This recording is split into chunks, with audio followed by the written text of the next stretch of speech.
iyyaka na'budu wa iyyaka nasta'in ihdinas siratal mustaqim siratal ladzina an'amta 'alaihim ghairil maghdubi 'alaihim waladdallin amin.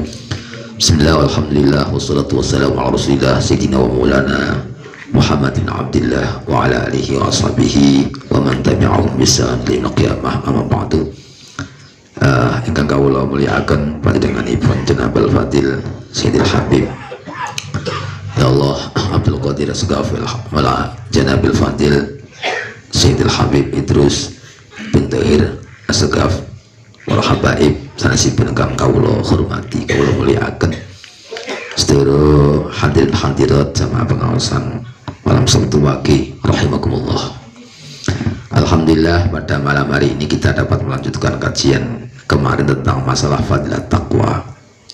Yang pernah saya sampaikan sedikit penafsiran takwa itu adalah mengikuti perintah Allah dan menjauhi larangannya, tetapi sertai dengan perasaan pengagungan kepada Allah Subhanahu wa Ta'ala. Ada beberapa yang kemarin disinggung tentang beberapa faedah takwa. Saking banyak takwa yang kemarin kita kaji, sampai sebagian ulama menyampaikan orang yang paling berbahagia adalah orang yang diberi rezeki ketakwaan oleh Allah Subhanahu wa Ta'ala. Semoga kita semua mendapatkan rezeki takwa. Allahumma amin. Ada satu syair, wa ma ahsana maqila fil ma'na may yattaqillaha fadaka alladhi siqa ilaihi almuttajarrabih. Orang yang bertakwa adalah orang yang telah diberi dagangan oleh Allah dan dengan sebut dagangan yang menguntungkan. Jadi wong iso teng akhirate kepenak, teng dunyane nggih kepenak niku ternyata ketika kita memiliki modal utama takwa. Di syair yang lain juga disampaikan man 'arafallaha falam tughnih ma'rifatullahi fadaka syaki ma dharra dzaka ta'ah dat ta'ati manalah fi ta'atillahi wa madza laki ma yasnul 'abdu bi izzil ghina wal izzu kullal 'izzi lil muttaqi. Dalam satu syair disampaikan barang siapa yang mengenal Allah kemudian dia tidak merasa cukup memiliki kekayaan, mendapatkan ilmu mengenal Allah tadi, maka orang tersebut adalah orang yang celaka. Ciloko-cilokone wong diparingi ilmu, kenal karo Gusti Allah, diparingi iman Islam awake kok ora syukur. Meskipun niku secara ekonomi mungkin kadang-kadang banyak di antara kita yang masih terseok-seok, tapi kita cukup memiliki kekayaan yang tidak diberikan kepada selain orang-orang yang dicintai oleh Allah. Kok orang syukur berarti orang tersebut adalah asyaki, orang yang celaka. Diparingi iman, cedak karo ulama, cedak karo habaib, cedak karo kiai, cedak karo ilmu, kok orang iso syukur, niku berarti orang celaka. Dia tidak akan mendapatkan kebahagiaan dari apapun. Kekayaan yang dia miliki, jabatan yang dia miliki tidak akan membantu memberikan kebahagiaan di dunia ataupun di akhirat. Benar sakit, benar sakit. Sehingga disampaikan madharat ta'at manalah. Orang-orang yang memiliki ketaatan, memiliki ketakwaan, apapun yang menimpa pada dirinya, baik itu sesuatu yang menyenangkan ataupun yang tidak menyenangkan, itu tidak akan memiliki pengaruh apapun selama dia masih tetap istiqomah dalam ketaatan, istiqomah dalam ketakwaan. Kesulitan apapun itu akan hilang. Nah, diceritakan yang swarga besok orang-orang al-musibah. Al-musibah itu adalah orang-orang yang kelak ketika di surga maring ganjaran Gusti Allah kita tanpa dihitung. Jadi tokoh disok ke Gusti Allah sebagaimana ketika di dunianya mereka juga mendapatkan musibah tanpa dihitung. Sehingga sampai weruh ganjaran sing akeh kuyungan iki ahli swarga do melihat kepada orang-orang yang di dunianya kesulitan.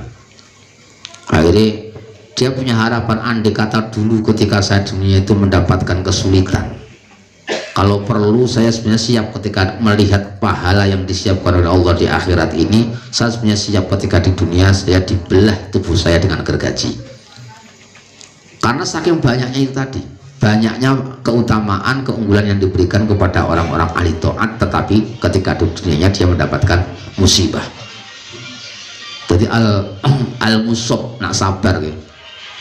Wong biyen niku nak para ulama-ulama besar itu ketika mendapatkan musibah itu menyambut dengan riang, sukacita, karena menganggap itu merupakan satu kesempatan orang mendapatkan peleburan dosa. Jadi wong niku kapan duwe dosa niku kan membutuhkan peleburan. Kalau Sayyidina Ali mengatakan dalam menafsiri satu ayat, arja ayatin fil Quran, ayat yang paling memberikan harapan dalam Al-Quran itu apa itu ayat yang menerangkan tentang wa ya'fu an katsir. Gusti Allah niku nak nalikane menungso do nglakoni dosa niki mau tidak mau orang tersebut harus dicuci, nak ora di ngapura karo Gusti Allah, sehingga apapun yang terkena pada makhluk yang melakukan dosa ning donya niki, musibah-musibah sing ngenani niku itu merupakan fabima kasabat aidikum, itu adalah karena perilaku kita sendiri. Ma asobakum min musibatin fabima kasabat aidikum wa ya'fu an katsir.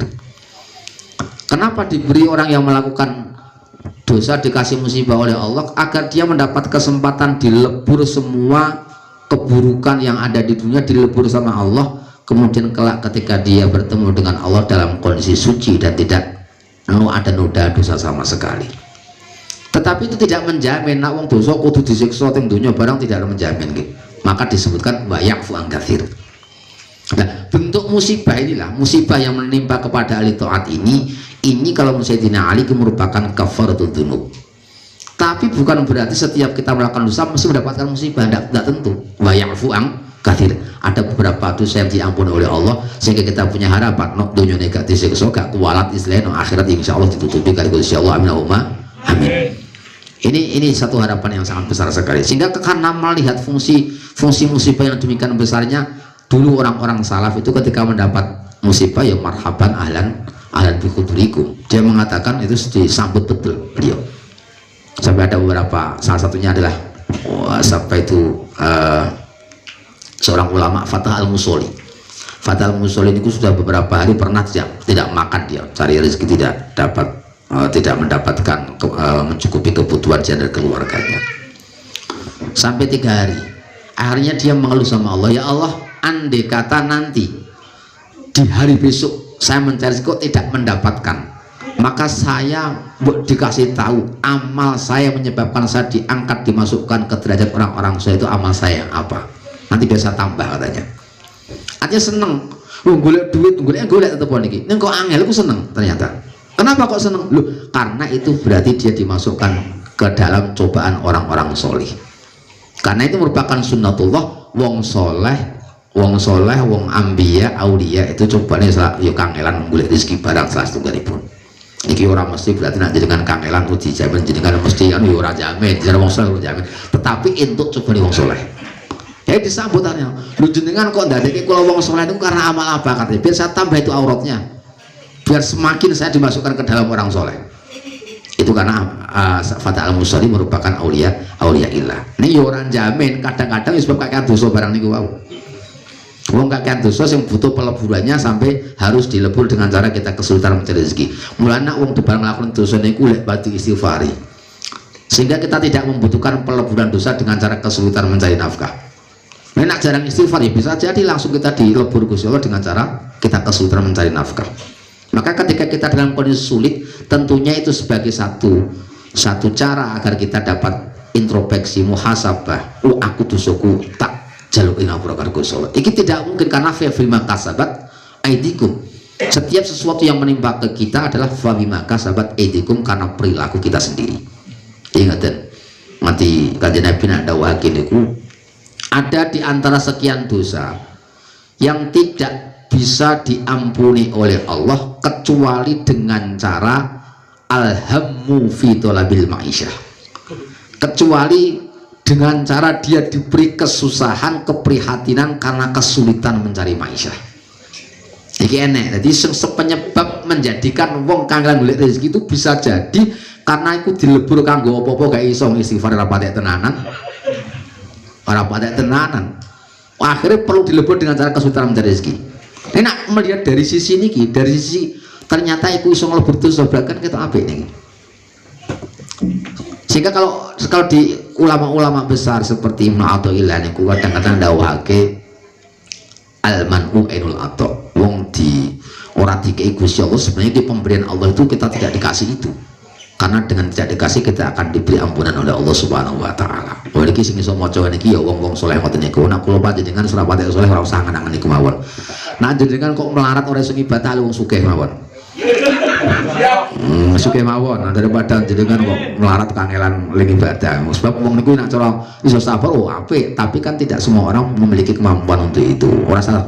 Nah dawuh Kanjeng Nabi wala la tatamannu liqa'al adu fa idza laqitumuhu fathbutu. Jangan pernah kita berharap bertemu dengan musuh, tapi ketika kita telah bertemu musuh maka tangguhlah kita, kudu tangguh. Orang sanjada awake macak pengen melarat, pengen coba di wong selesai orang usah, tetapi nak pas ternyata orang jaluk kok ya dipaksa melarat karo Gusti Allah, ya fathbutu, kudu punya kesabaran, kudu duwe sabaran. Muga-muga iso ora kelas kula panjenengan dadi wong saleh ketok ora patek kaya kelas Fathul Musolli. Insyaallah lebih gampang lah. Kula yakin iki, kula panjenengan yakin iki. Nah, ketakwaan itu kenapa kita perjuangkan? Kalau di akhir zaman, kalau dari Kanjeng Nabi ini kan salah satu alamat asratus sa'a itu kan ayafidul mal. Suku bondo ini akan semakin melimpah pada akhir zaman. Sehingga orang ketika melihat tanda-tanda zaman itu, kita tidak punya alasan bahwa kita mengkhawatirkan kehidupan ekonomi anak cucu kita itu tidak punya alasan. Sok niku anak jenengan kalian jenengan luwih mulya anak jenengan sisi ekonomi. Nak delok urutane ayyafidul mal termasuk asratus sa'a atau tondo-tondone dekatnya dengan hari akhir. Tetapi kalau masalah agama, ketakwaan niki semakin hari akan semakin merosot. Wong biyen niku jamaate masjid niku subuh, maghrib, asar, zuhur kabeh kebak kabeh. Akeh wong kabeh saiki niku sing rame nak maghrib tok. Subuh pirang baris. Engko awan sithik mulai kalau kula wingi ngaji teng Gaton dicitani ngoten iki rada guyu jare lah jamaah wong pira ya wong gangsal iki piye. Kula setuas nyeritake nritik tentang fadilah jamaah tiba sing jamaah wong 5. Masya Allah. Lah niku lah ya nak zaman akhir paling ngoten. Sehingga tanda-tanda zaman di akhir kelak itu jenengane masjid niku amiratun. Masjid niku al masajid amiratun, rame megah. Amiratun kula maknane megah mriki, tapi anil huda atilatun. Tapi dia sangat sepi dan kosong daripada petunjuk Allah Subhanahu wa taala. Ya masjid bangunane tok niku wae. Sing jamaah ya sing nganten karo bojone biasane kan ngoten. Sing nganten mbek bojone teko niku akhire sing nganten ya karo pujian sedelok bojone ora mudul langsung komati dimami dhewe. Biasanya ngoten. Lagi monggo. Sehingga yang pernah kita perjuangkan piye carane anak-anak kita didik kenal agama, ora adoh sangka agama, ora adoh sangka ketakwaan. Jangan kita perjuangkan masalah ekonomi itu ampun. Jangan kita khawatirkan itu karena sebuah keniscayaan. Itu mesti. Kalau panjenengan iso mbayangke zaman awake dhewe cilik niku berkat siji didum karo tunggal niku ndoke diparo ping pira ngoten niku. Nah anake 6 ya diinduk siji diparo 6. Zaman semono. Saiki lho ndok niku wis diglundung-glundung ketok ora dipangan. Itu contoh yang sangat real sekali. Lah soalnya iki luwih temen-temen nek. Soalnya luwih gampang malih.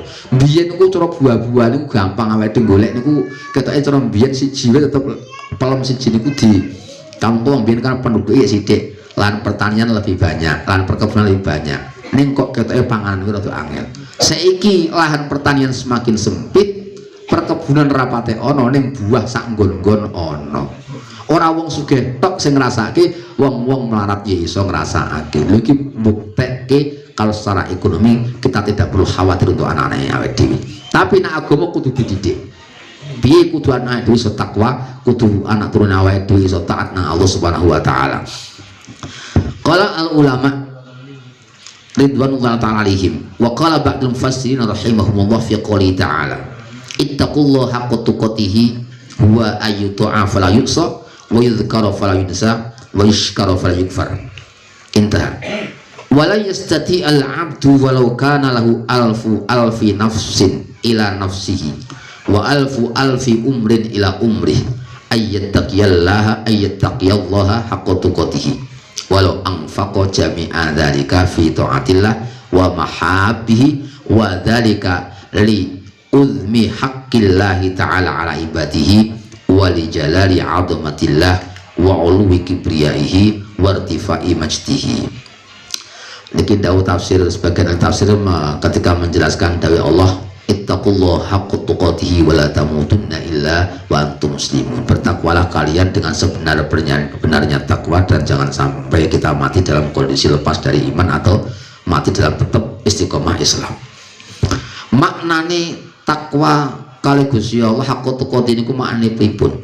Kontenan takwa niku dimaknani yang memiliki kita taat dan tidak pernah bermaksiat. Kita menyebut berzikir kepada Allah dan tidak pernah melupakannya. Kita bersyukur kepada Allah dan tidak pernah melakukan kekufuran terhadap nikmatnya. Tapi makabeh makhluk menungso sak takwa-takwani wong zaman saya ini tidak akan mampu mencapai tuntutan hak kotu-koti yang ada dalam Al-Quran ini ora bakal iso. Nah ketika digambarake meso wong kuwi duwe 1 juta nyawa, alfin nafsin ila nafsi, 1 juta nyawa sing dikumpulke karo nyawane dekne. Wa alfi umrin ila umri, ada 1 juta umur yang dikumpulkan dengan umurnya.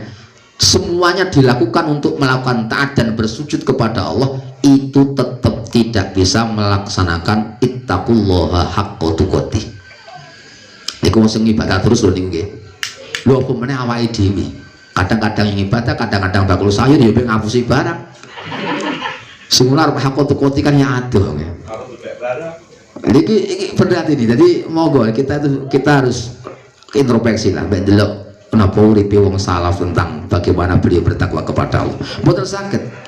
Karena apa? Karena senjenengane keagungane Gusti Allah, hak Allah terhadap makhluknya niki niku sangat besar sekali. Nikmat durung sempat disyukuri wis dikei nikmat meneh. Sehingga ketika kita telat nyukuri niku akhirnya orang bakal sempat syukur. Begitu ada mana pas untuk nikmat langsung mocot, paling tidak kita baca alhamdulillah. Nah kadang-kadang kita kan ketika mendapatkan nikmat yang belum pernah kita rasakan baru baca alhamdulillah. Nah sing biasa kan ratu mau alhamdulillah. Jadi ku wiridan orang gelem pisan. Kamu ku wong baru salat kok dilatih kon maca alhamdulillah, kon maca subhanallah, kon maca Allahu akbar, kadang-kadang ora gak wiridan.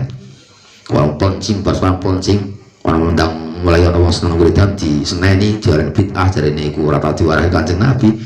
Niku sawur-awuran.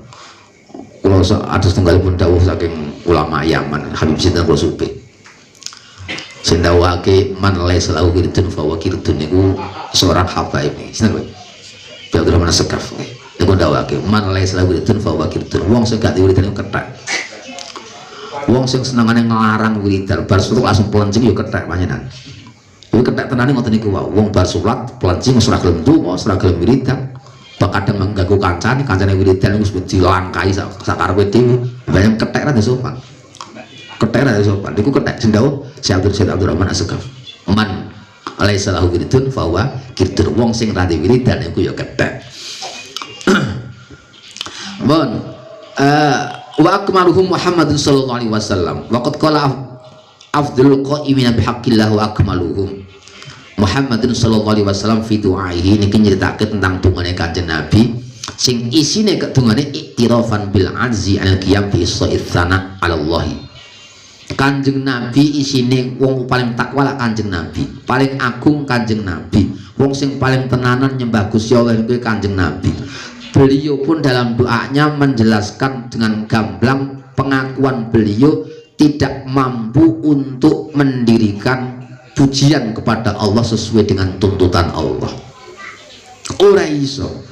Sahibate kaya awake sahibate kaya ngopo awake dhewe nglakoni ibadah tidak punya alasan untuk ujub sama sekali ora entuk. Lah kok ngoten sebabé napa?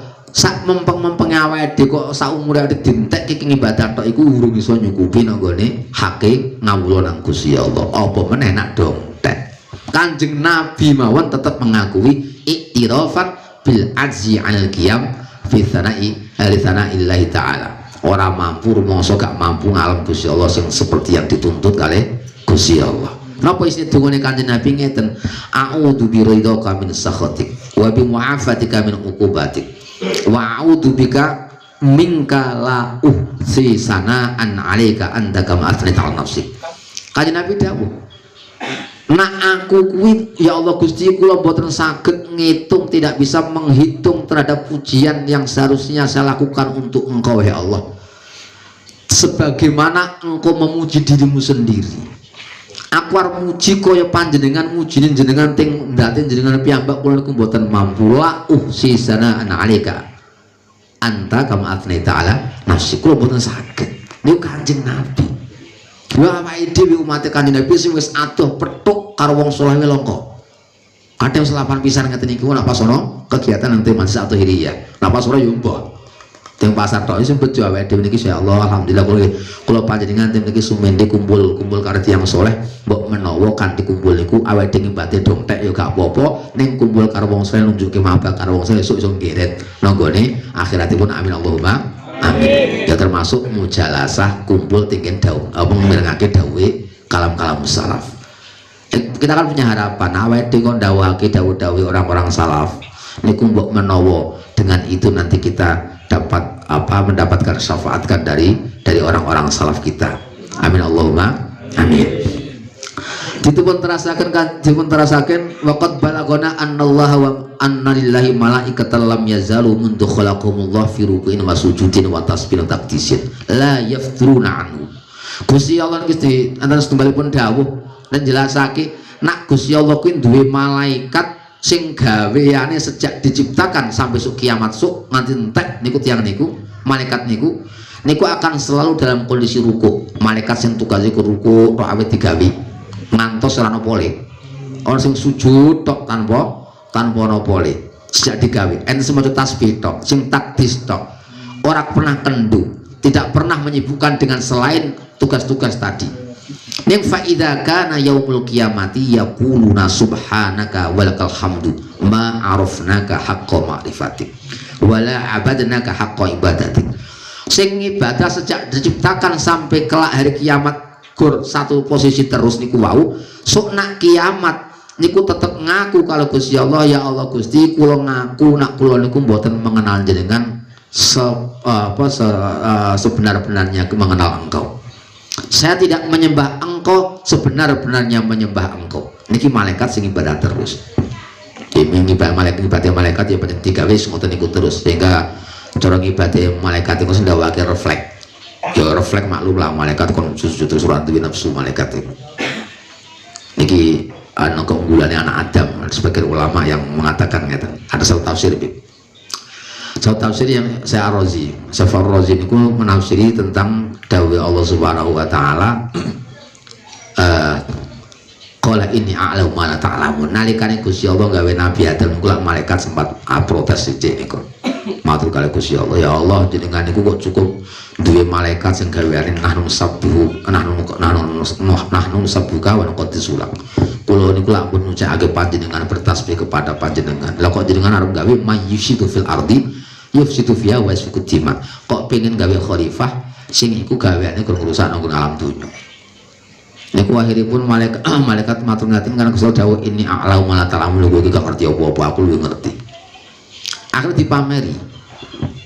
Sehingga ketika ada makhluk Gusti Allah sing digambarake nika makhluk Gusti Allah duwe kumpulan ngaji, di kumpulan dikiran niku lak dipameri Gusti Allah delon nggih.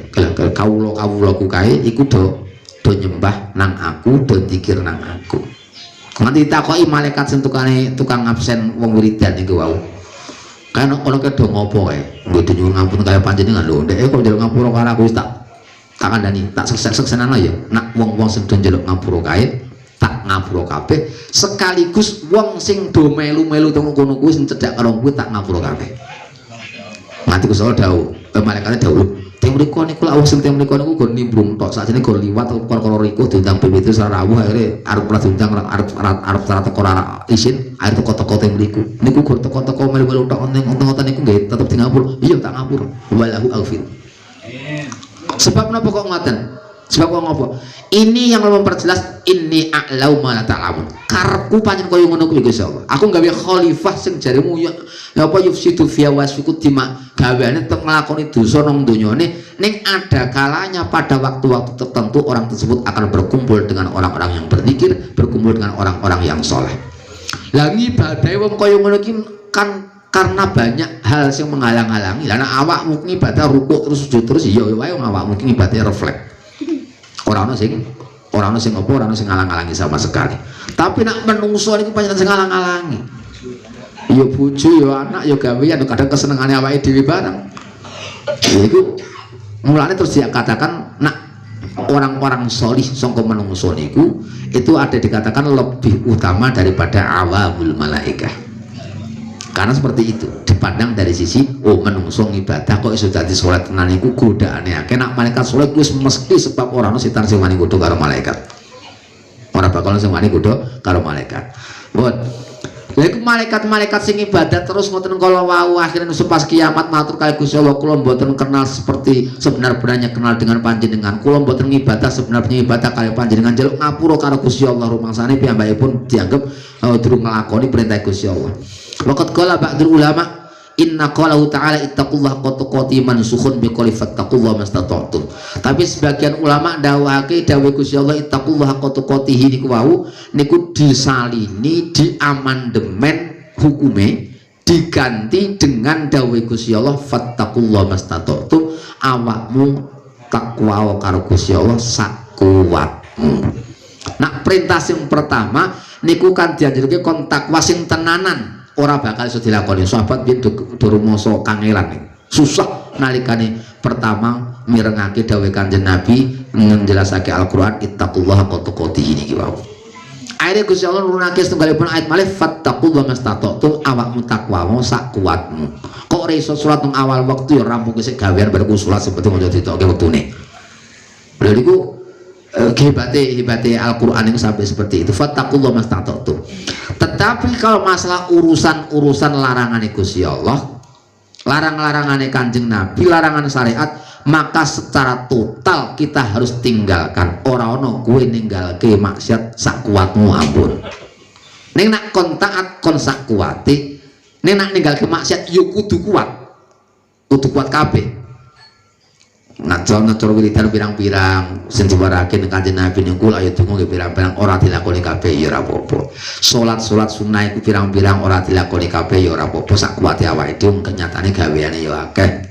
Meskipun iku gawean akeh ya kadang-kadang jek tekan omah seneni bojone barang wis mau gawe tenanan seneni bojone tekan omah. Ya semjane hasil sithik sampe terus anake pirang-pirang kebutuhan kecukupan. Seneni wong sing anu nggih wong sing diwelasi Gusti Allah niku mesti ngoten niku cukupne. Panjenengan nggih kok. Gusti Allah ki paling welas karo wong sing iyalin. Sing apa keluargane kathah ning waqol amalu. Bandane sithik keluargane akeh iku diwelasi Gusti Allah. Ora sanjaluk ki jenengan. Ngono diangan-angan kula tak dadi ngono wae ora ngandel kula. Ora kuat. Wis ora kuat. Iki iku ternyata apa wong sing kangelan golek duit keluargane akeh ora cukup niki ternyata wong sing diwelasi kali Gusti Allah. Mun niku nak masalah ibadah ngoten kan sak kuwate awake dhewe padha karo golek nafkah kanggo keluarga niku sak kuwate awake dhewe. Kita tidak dituntut harus memenuhi seluruh kebutuhan keluarga kita, nyatane harus nyambut gawe ora nyantek. Niku ora seneni karo Gusti Allah mboten. Tetapi nak urusan awake dhewe gak ngrasani wong, gak ngutil, gak ngakali, gak ngapusi, itu harus kita tinggalkan semua. Ning kula yakin wong ora bakal ono sing iso lepas saking maksiat. Sak hebat-hebate wong berusaha untuk menghindar, tidak akan bisa kita terlepas dari seluruh maksiat. Nah, wa kullukum khata'una dawuh Gusti Allah teng hadis qudsi, kalian semua tuh wong sing seneng nglakoni dosa. Khata iku wong sing seneng nglakoni dosa, wong sing akeh nglakoni dosa. Tapi api-apike wong sing khata'in niku wong sing al-mustaghfirun, wong sing gelem njaluk ngapura kali Gusti Allah. Sebenarnya niku gelem njaluk ngapura mboten mawon. Lah saya sadar. Tapi ora sanjarak, awake ora sanjarak nak nalikane adik dilarang karo Gusti. Ojo jarak terus dilakoni ampun, tetapi kita berusaha untuk menghindar. Dan meskipun kita sudah berusaha untuk menghindar, tetap bakal iso tercegur nggone maksiat niku masih kejegur, sehingga kita harus istighfar iku setiap hari. Buat iki nak masalah niku ya Kanjeng Nabi dawuh nak ma amartukum fatu ma amartukum, nak nalikane aku perintah karo awakmu kabeh ya lakonano sak mampumu, ning nak sak mampune ning wa idza nahaitukum fantahu, dan ketika aku melarangmu maka kamu harus meninggalkan seluruh laranganku. Ora dikei bahasa mastatok tumbutan baring niku. Niki berarti napa? Nak ngono berarti wong maksiat itu lebih kita prioritaskan untuk dihindari daripada nglakoni ibadah. Ora kabeh wong iso ninggalake maksiat, ning nak ngibadah rata-rata wong niku mampu. Salat pirang-pirang rakaat iku mampu ning kon ora ngrasain sedina niku lho kangelan. Kecut kabeh cangkeme kaya wong sing biasa ngerokok ora duwe rokok. Iku wong banyak abot. Jeng ibadah kan loro tok niku to. Ibadah iku nek ora sabar ya, nek ora sabar ya kuat nglakoni niku wau. Nek ora sabar ya kuat. Nek sing sabar niku sing abot sing sabar. Mah ngempet. Ngempet iki yang sangat sulit sekali. Sehingga dalam kaidah fikih sampai disebutkan darul mafasid muqaddamun ala jalbil masoleh. Kita mengantisipasi menghindari maksiat itu lebih diutamakan daripada kita mengejar sebuah kemaslahatan. Maksudnya napa ana arep nglakoni sesuatu iku ana perkara iki efeke enten gede efeke maksiate gede enten maksiate. Meskipun iku ana maslahe sebaiknya kita tinggalkan, kita tidak perlu mengejar maslahah itu tidak perlu karena efeknya ada maksiatnya. Jadi kon mempertimbangkan tentang resiko maksiat itu ora babak. Kadang-kadang maksiat sing kita sidik iku iso ngelebur seluruh ibadah yang kita lakukan pada saat itu. Nah, jadi kan pamane nglakoni wiridan wis bareng-bareng pirang-pirang campur belanang wedok lho. Nek sing tiga itu ulama fikih kan ngoten nggih. Kadang-kadang campur orang wedok karo lanang wedok kuwi iku dosane luwih gedhe timbang ganjan wiridan sing entuke. Sampai seperti itu. Oleh karena itu kita ketat. Kadang-kadang ibadah dhewe-dheweke. Wis sing forum ibadah ya forum wedok ya ora dhewe, forum sing lanang ya dhewe dicampur peh meniku jak dikir bareng. Kan enten sing ngoten nggih, jejer lanang wedok sing dikir bareng ketok ya khusuk ngoten niku. Khusuk tapi khusuknya udah baca kanggo ngapusi wong sing nyawang. Para rawuh kang sakula mulyakaken mungkin niki sing kawula aturaken wonten malam hari ini, kemudian kita lanjutkan dengan diskusi karena saya berharap bahwa dalam diskusi kita itu lebih bisa banyak lah waktunya, mendapatkan porsi waktu yang lebih banyak. Waktu kawula aturaken dumateng panjenengan sedaya. Monggo sinten sing badhe ngersakaken atau mungkin ada yang perlu ditanyakan, monggo. Niki pun enten pertanyaan.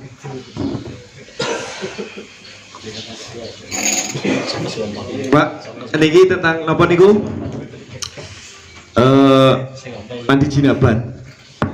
Mandi jinabat dan berhubungan kali haid niku sekalian bawakan niki pertanyaan ini ngeten. Terus tiang haid niku tiang nek berhubungan badan ya, berhubungan suami istri kemudian sak derengi mandi jinabat kok pun medal haid niku mandi jinabat nopo ngenteni rampungi haid terus tasih berhubungan kali niku sampunipun mandi jinabat niku kan mandi saking menghilangkan hadas besar niku nek ajeng salat misalnya mboten wudu pripun niku riyen kadasi pertanyaan titiwane langsung awan ini untuk yang pertama tentang masalah orang sebelum mandi dia punya jinabat tapi sebelum sempat mandi ternyata haid. Nah ini kita tetap mandi ini mungkin ditunda setelah haid selesai. Mesti mandi sing diniati ibadah nih. Karena ketika kita dalam kondisi hadas jinabat itu kan ada hadas besar, haid juga hadas besar. Ketika kita dalam posisi masih hadas besar, kok kita mandi diniatin untuk menghilangkan hadas besar itu kan ya dolanan jenengane. Talau bil ibadah niku kalau kita memang tujuannya kok talau mau dikatakan haram akhirnya. Kok dolanan ibadah. Terus ngerti nak gak bakal sah. Kan niatnya hadas gede niku dalam rangka untuk menghilangkan hadas besar, sementara itu hadas besarnya kan tetap tidak bisa hilang. Hadas besarnya jadi double niku. Hal itu tadi ya haid jinabat kula wau. Sehingga ini tetap nanti kalau mau mandi monggo lah mandi, tapi tidak perlu kita niati lirofil hadasil akbar, tidak perlu. Cukup kita harus mandi resik-resik ini kuota nantuf biasa itu tidak masalah. Tapi kalau yang dikaitkan dengan ibadah dalam arti untuk menghilangkan hadas besar, ini tetap nanti setelah kita tidak ada sesuatu yang menghalang-halangi hilangnya hadas besar. Kalau haid itu jelas menghalang-halangi ini. Bon, untuk yang kedua tentang orang yang memiliki hadas besar kemudian mandi itu apakah dituntut untuk berwudu ketika melakukan sholat? Tidak. Jadi ngilangake hadas gede niku secara otomatis hadas cilike melu ilang. Tapi tentunya ini kita prakteknya setelah ketika dia tidak melakukan hal-hal yang membatalkan wudu setelah mandi.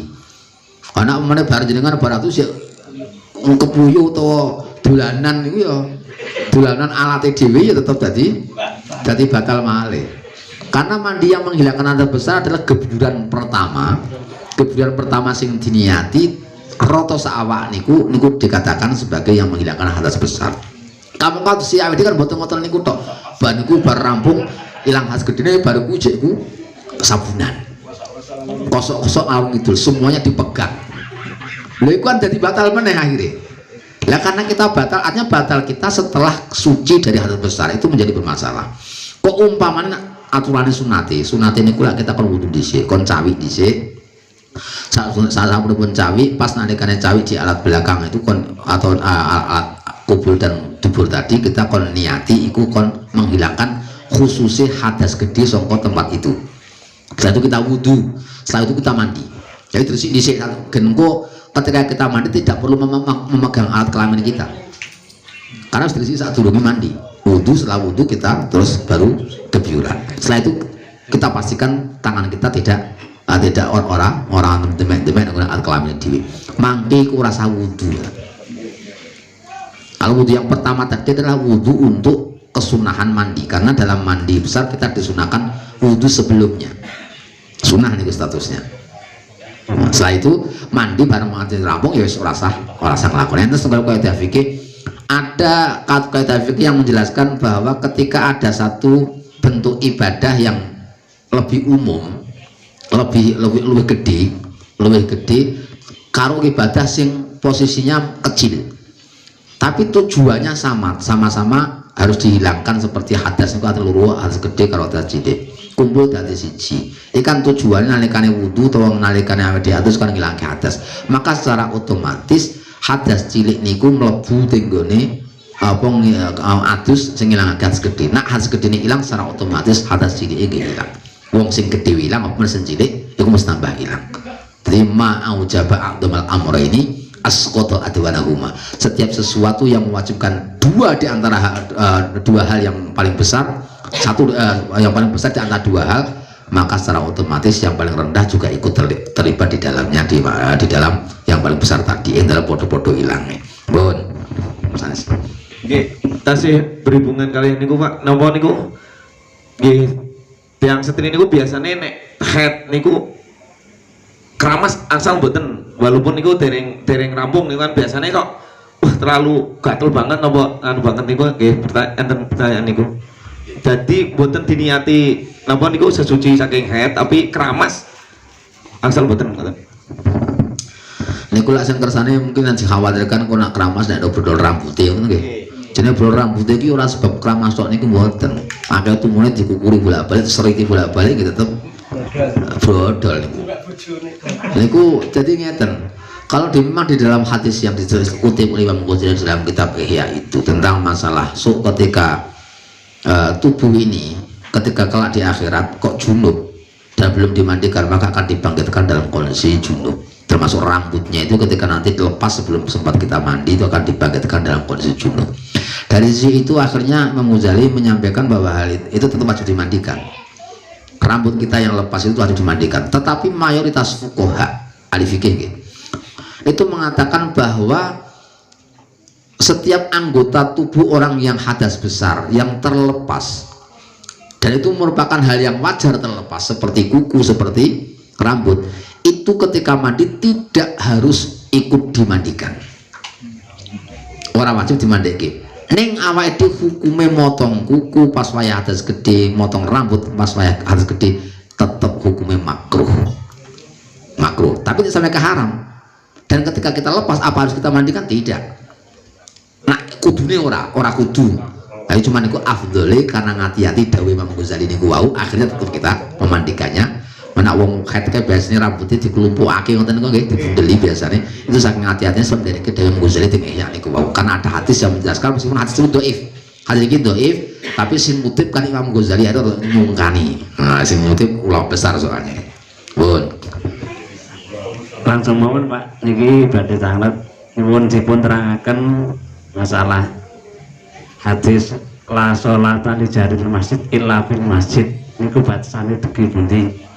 Ingkang nomor kali lare alit menika angsal boten mlebet wonten ing masjid ateges teng mriki kan enten bimbingan kangge lari-lari nak Jumatan niku kan do gojek kersane boten gojek niku didampingi ting lebet kalih tiyang sepahe niku angsal napa boten nderek sop kalih tiyang sepah suwun sak monten.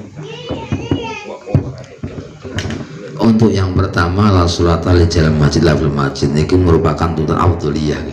Afdholi wong sing cedak masjid niku tetap sholat di masjid. Lah ukuran tonggo niku berapa anak tonggo nak di ukuran syar'i itu adalah 40 rumah dari semua penjuru. Dari semua penjuru masjid. 40 ngetan ngidul alor ngulon. Hah? Lah itu masjid iki. Lah jalan masjid. Tidak ada sholat bahasa masjid ini. La sholata li jalan masjid la fil masjid. Artinya keutamaannya, tapi tentunya ketika dalam kondisi semuanya standar gitu. Lah nang masjid gede, ono masjidnya ya saja mana mesti dadi masjid niku ada bermasalah mungkin. Mungkin imamnya bermasalah atau mungkin karena kenyamanan juga bermasalah. Ini menjadi lain nanti hukumnya. Lah nek aku nang masjid kuno imam Fatihah gak genep, Fatihah gak patek beteh ya mesti rasa tang masjid to nggih. Jadi ini tentunya ketika semua yang berkaitan dengan dzatul ibadah sudah selesai. Jadi fadilah itu kan ada beberapa hal yang mempengaruhi. Satu, fadilah al-muta'alliqah bi dzatul ibadah. Fadilah yang berkaitan langsung dengan bentuk ibadah tadi. Kalau sholat itu sing apik jamaah, ini karena kaitannya dengan dzatul ibadah. Enek sing fadilah sing al-muta'alliqah bi makan ibadah. Ibadah itu menjadi lebih berbobot karena tempatnya. Nah, omah karena masjid tempatnya unggul masjid sehingga lu utama nang masjid. Enek sing al-fadilah al-muta'alliqah bi zamal ibadah. Fadilah yang kita dapatkan karena kita lakukan pada waktu yang afdol. Seperti puasa pada Asyurul Hurum. Pada bulan-bulan yang dimuliakan Gusti Allah. Ini merupakan beberapa fadilah yang mempengaruhi ibadah. Lah, fadilah di antara tiga hal tadi yang pengaruh terhadap fadilah ibadah itu tadi, kita yang paling kita dahulukan adalah sing al-muta'alliqah bi dzatil ibadah. Nah sing karo dating ibadah itu sudah selesai, maka baru kita mempertimbangkan yang berkaitan dengan tempatnya. Nah saya ingin umpamanya kita mempertimbangkan tempatnya tapi sing al-muta'alliqah bi dzatil ibadahnya bermasalah. Berarti bagaimana? Ya tetap tidak bisa kita pertimbangkan yang tempatnya tidak kita pertimbangkan. Ya masjid utama tapi sing imami ora beteh Fatihah. Lho kan jadi masalah ngeten iki. Ya lu golek meskipun nang omah ning kan beteh Fatihah. Utawa mungkin ada gambaran-gambaran fikih termasuk imam yang layak untuk tidak kita ikuti adalah ahlul bid'ah. Imam sing ahli bid'ah niki layak tidak kita ikuti, kita tinggalkan. Lho nek cara itu sing ahli bid'ah ya wis ora gelem wiridan termasuk ahli bid'ah niku wae. Lah kita mungkin akan berpikir ulang ketika kita makmum karo wong sing gak seneng wiridan.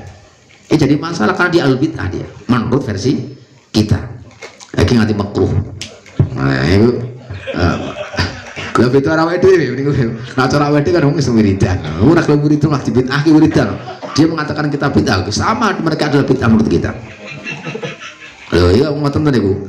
Lah awake kan juga punya pijakan yang kuat tentang kenapa kita wiridan sebab kanjeng Nabi ya wiridan munggo ya awake dhewe. Nah masalah hadis berbeda-beda monggo terserah, kita juga punya hadis, mereka punya hadis.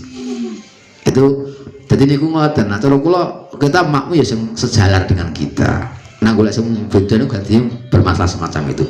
Niku sing pertama nggih masa tonggo ukurane nggih 45 niku nak pengen dilakoni tenan ning ya mbah biasane kadang sing cedhake malah ora. Semua itu mangkat tenanan itu sing sedak tapi ora. Niku semua sedak ikut kotir. Paling sedak. Wah, lagi sing kaitan kali niku wae sing lentren apa mau? Oh, nggih. Panjenengan enten setunggalipun hadis kula ningali teng status sawi niku disebutkan janibu masajidakum sibyanakum majadinakum wa sibyanakum. Jauhkan masjid kalian dari cah-cah cilik karo wong edan. Waj'alu amamahu al-matahhirin. Terus saya kama qala Rasulullah. dan jadikanlah di tempat di depan masjid itu ada tempat al-matohir, tempat bersuci. Bukan hadis sing ngoten.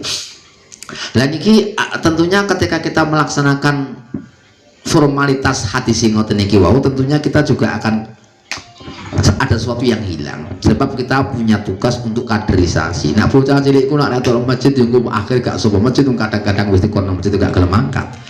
Saiki nang masjid kok dilarang. Lah ini tentunya harus ada strategi-strategi tersendiri bagaimana caranya agar kita tetap iso cah cilik itu diberi kesempatan ke masjid. Apa nak perlu dikeki forum jamaah dhewe cah cilik. Cah cilik dhewe diawasi karo gurune, do jamaah dhewe cah cilik dilatih jamaah sekalian, disiplin, diawasi. Atau kalau tidak semacam itu ditempatkan tempat yang berbeda. Tempatkan yang berbeda. Ini dalam rangka agar kita juga tetap mensucikan kesakralan masjid, menjaga kesakralan masjid, tetapi juga tidak menghilangkan kaderisasi kepada calon-calon penerus kita. Ini tetap kita pilihkan. Anak cek dituntun di bareng ke awake dhewe salat jejer awake dhewe. Niku ada beberapa hal yang perlu kita pertimbangkan. Cah cilik niku kadang-kadang cukup pempel siji. Ngelebokke bocah sing nggawa najis niku. Ini kan alasan yang paling sering disebut oleh para ulama. Kenapa anak-anak kecil dan orang-orang gila itu dilarang ke masjid? Karena biasanya dia mudah sekali mengotori masjid dan menghilangkan kehormatan masjid. Saja nggawa najis niku, meskipun tidak menetes najis tadi. Niku kan orang itu ada sengaja nglobokke najis yang masjid kan mboten entuk awake dhewe niku. Nah, saiki bocah cilik digawa teng masjid kadang-kadang cek nggawa najis. Niki akhirnya menjadi bermasalah. Nah, ketika dia posisinya berada di samping kita pada saat kita baris melakukan soft niki, maka niki pada hakikatnya dianggap tidak ada. Sehingga dianggap awake dhewe mengosongkan satu soft. Sofe ora kebak sebab sing diisi bocah cilik dianggap ora kebak. Iku ora iso ngebaki, ora iso ngenepake soft. Ketika ora iso ngenepake soft, tentunya kita akan kehilangan fadilatus soft. Lah, saya niki kaitannya kita pertimbangannya adalah akhafud dzararin. Ketika kita memperjuangkan untuk fadilah soft, tetapi kita menghilangkan regenerasi, awake unggul kinti niku. Jenengan iso ngibadah luwih khusuk mungkin di masjid tanpa nggo cah cilik, tetapi kita akan kehilangan penerus nanti setelah kita tidak ada. Ini tentunya akan lebih menyakitkan yang pilihan yang kedua tadi. Sehingga saya ini pinggawe strategi caranya awake dhewe iki iso melakukan ibadah dengan tenang, tapi bocah cilik itu tidak perlu kita singkirke saka masjid, dicedak ke masjid forum dhewe. Nak perlu saiki masjid iki ana khusus sing kanggo wong-wong tenanan niku karo wong sing gek cah cilik latihan-latihan ngoten niku wau ke ruang sendiri. Lah biyen kula kadang-kadang cok angan-angan, kalau saya masjid Jawa kono serambi barang niku ngopo to. Di masjid yang lain kan tidak ada serambi. Serambi itu ada di Jawa. Di Indonesia lah paling umum masjid serambi deh. Jangan-jangan mereka sudah membagi ini merupakan tempat-tempat area-area lebih bebas. Di serambi area-area yang lebih bebas. Kalau di dalam itu area yang lebih sakral. Nyatanya wong awake dhewe meskipun ora diwarai, turun temurun ketika kita melakukan kegiatan di masjid, iku nak mangan iku nanti didhewekke. Orang jero ning njaba. Padahal masjid karo serambi itu kan hukumnya sama kan. Tapi kenapa kok dibedakan oleh para kiai kita dulu? Itu ya dalam ketoknya kepanjang dibagi. Jadi sing luwih sakral jero kono, sing njaba kan ya tetep iktikaf kono gak apa-apa, tetapi kesakralnya tidak seimbang dengan yang ada di dalam. Sehingga mangan kuwi nganti nang njaba. Kamu kok mangan nang jero masjid kan jane juga tidak bermasalah kan? Zaman Kanjeng Nabi niku nak bar panen pertama kurma panen cantel kita nang masjid. Kabeh mlebu itu cukup. Zaman Kanjeng Nabi biyen. Zaman saiki kuwi sing rada galak-galak mangan masjid seneni, turun masjid seneni kancingi rentuk ora turun masjid. Zaman Kanjeng Nabi biasa, Sayyidina Ali biasa tiduran di masjid. Sahabat biasa tiduran di masjid. Lah saiki kok dikancingi piye ya sebab nek turun masjid bae ku nak ora konangan wong cukup apa-apa barang masjid. Saiki ku dikuancing niku. Ya iku demi pengaman. Artinya itu kudu sama. Konsep awalnya masjid terbuka untuk umum. Tapi ketika ada efek-efek yang mungkin itu tidak diinginkan, itu akhirnya kita boleh untuk menutup masjid karena mengamankan aset masjid itu boleh. Ya padha niku wau. Sakjane masjid itu siapapun boleh berada di dalamnya, bocah cilik, bocah gede untuk kabeh teng niku. Tetapi demi mengamankan itu tentunya kita juga perlu mengambil langkah strategis piye to cah cilik iku ya dikei forum dhewe. Apa sing ngawasi ya monggo. Memang niku mboten saged dipungkiri nek cara kula. Kula tak cilik salat pas niku riwari iki lek rame ngoten niku mari gumyur. mari kumyur salat. Lah engko nak cara jenengan niku pas dadi imam cah cilik niku teng mriku bahaya kan nggih. Mbak cah cilik teng mriku riwari teng ngarepen jenengan iso gak wali kabeh jenengan wacane akhire. Niki bahaya. Jadi monggo lah niki ada strategi. Nek niku nggih napa masalah sing kalau wau nak formalitas fikihnya memang demikian. Ketika satu soft salah satunya kok diisi bocah cilik niku sing salate durung sah niku dianggap soft cah cilik niku kok padha karo tas istilahnya. Sak soft ngeten, iku nak jenengan ndokok tas teng pinggir niki niku berarti jenengan mengambil satu haknya satu orang. Iku berarti gak genep. Nak nalikane kok kebak mburine kebak ning sing nggih ngebake kok tasih jenengan iku wau iku dianggap soft sing durung kebak. Nak durung kebak wong gawe soft nak burine iku kan berarti kan durung ngebake nang ngarepe. Fadilah soft hilang akhirnya. Ning fadilah jamaah niki ada diskusi di fikih. Ana sing ngarani wong sing ngilangke fadilah soft secara otomatis fadilah jamaah niku ilang. Tapi enten sing tetep mempertahankan bahwa fadilah soft hilang, fadilah jamaah tidak hilang. Niku sing luwih penak sing niki sing kedua niki, bilang kedua. Sebab nak ngilangake fadilah soft kok langsung fadilah jamaah hilang, itu padha salate padha salat dhewe. Padha karo salat dhewe niku. Kan jadi bermasalah niki. Termasuk formasi penempatan jamaah. Niku nak tidak standar aturannya Kanjeng Nabi niku iku ngilangake fadilatus soft. Contohnya apa? Nak zaman Kanjeng Nabi nak soft niku kan aturannya sing wedok nang mburi, ora teng pinggir. Nak sing wedok teng pinggir niku ngilangake fadilatus soft. Nah, kalau kita mengikuti pendapat yang pertama tadi, fadilah soft hilang berarti fadilah jamaah hilang, berarti ya aturannya kiai-kiai biyen iku piye ngoten niku. Nyatane rata-rata masjid itu penempatannya sing lanang nok apa mburi pengimaman, sing wedok sebelah kiri biasanya kan ngoten. Dikei satir ngoten tok. Nah, nek cara sing paling ideal pripun teng wingking wedok niku. Tapi prakteknya nyatane kiai nawede gak ngoten. Karena apa? Karena biasanya mulang rada keset-keset tekone keri nak wedok tuku mburi war maju niku dadak miyak-miyak sing wedok-wedok niku. Itu kan kearifan yang dibangun oleh para ulama tadi. Wong nyatane realistis banget nak wong lanang luwih keset mangkate mesti luwih keri wong wedok luwih dhisik. Ha nak wedok kok wis baris nang mburi kene sing lanang jate wong lanang ku ora ndek dalan niku akhire wong lanang arep maju ku dadak miyak-miyak wong wedok. Akhirnya ditempatkan di sebelah samping. Nah, saya punya khusnudzon ulama-ulama yang menempatkan membuat formasi jamaah yang demikian tadi karena mengikuti pendapat yang kedua tadi bahwa ngilangake fadilah soft iku ya ora semua tidak sampai menghilangkan fadilah jamaah iku luwih enteng timbang nalikane wong lanang mlebu masjid dadak miyak-miyak wong wedok. Bon. Kembali ke fadilah mau Pak. Tonggo masjid niku umpami mboten uman jamaah teng masjid delalah kok kerepotan utawi nembe napa njur masjid niku pun rampung jamaah niku tetep utama salat teng masjid kiambak utawa jamaah teng dalem kalih garwa.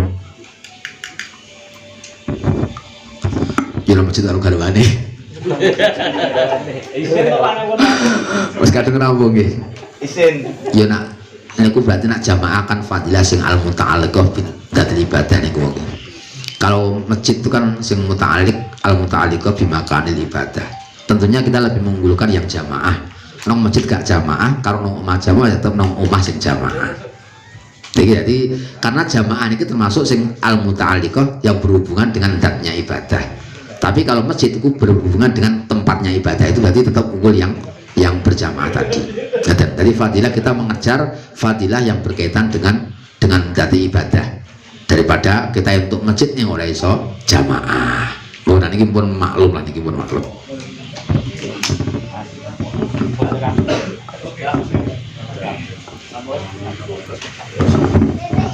Alhamdulillah Rabbil Alamin. Mudah-mudahan apa yang disampaikan oleh beliau kita bisa memahaminya, dan mudah-mudahan yang didiskusikan mudah-mudahan menjadi titik terang untuk pemahaman kita, dan mudah-mudahan majelis ini tambah berkah. Amin Allahumma amin. Afdalu ma qultuhu ana wa nabiyuna min qabli la ilaha illallah la ilaha illallah la ilaha illallah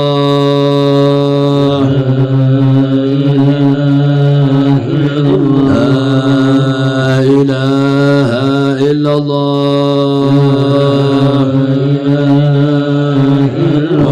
Muhammadur Rasulullah sallallahu alaihi wasallam.